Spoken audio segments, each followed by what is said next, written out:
Magandang araw sa ating lahat. Magandang araw sa ating Panginoon.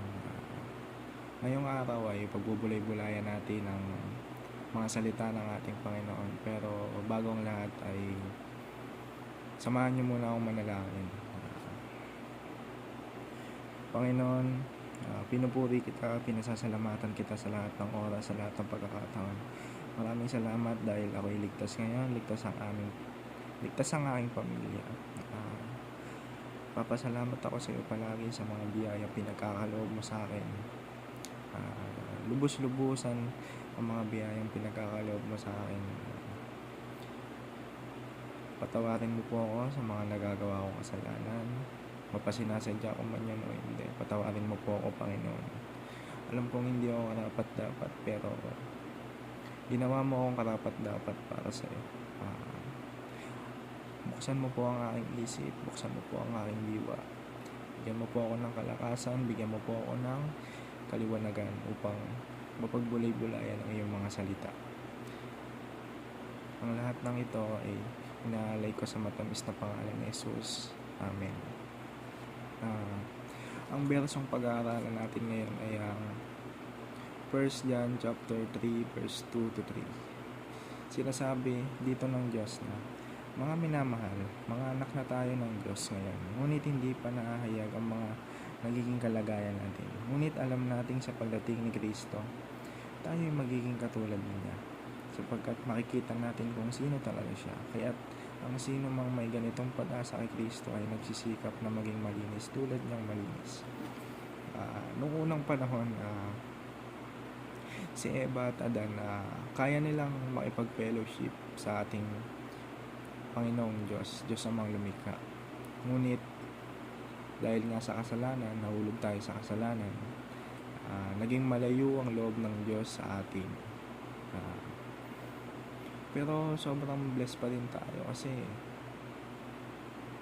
binigay niya yung kanyang kaisa-isang anak, yung bugtong ng anak na si Panginoong Jesucristo. Sobrang blessed niya tayo na kahit sinuway natin siya sa kanyang utos ay binigay pa rin niya yung kaisa-isa niyang anak na si Jesus.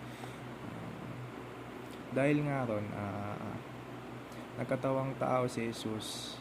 Nung una ay nagkatawang tao si Jesus upang sa kanyang pangalawang pagbalik ay maging katulad na natin siya. Napaka-humble ng ating Panginoong Jesucristo dahil hinubad niya yung hinubad niya yung pagiging Diyos niya, hinubad niya yung pagiging makapangyarihan niya, yung pagiging Diyos niya para makipag-fellowship sa atin. Kaya nga ng mga nababasa natin sa Biblia na tuwang-tuwang mga apostol dahil nakakawaan nila yung Panginoong Jesucristo, nakaka-fellowship nila, tinubos na niya yung kasalanan natin. Kaya dapat manalig tayo sa Kanya. Paano ba natin may apply sa buhay yung mga sinasabi natin dito? Yun nga, yung manalig, talikuran na natin yung mga dating gawin natin, yung mga dating, halimbawa, nagbibisyo tayo, talikuran na natin yun kasi hindi yun kinalulugdan ng Diyos. Ako, aminado ako dati na hindi naman ako pala inom, pero occasionally parang ganun nag-inom ako. Pero ngayon, parang hindi na ako yun . Kumbaga, hinubad na yun . Dahil nga sa Panginoong Jesucristo. Dun pa lang na binago ako ng Panginoon. Sobrang blessed na ako nun. Yun nga, hindi lang tayo dapat maghintay sa kanyang pagdating. Kumbaga, kumilos na din tayo.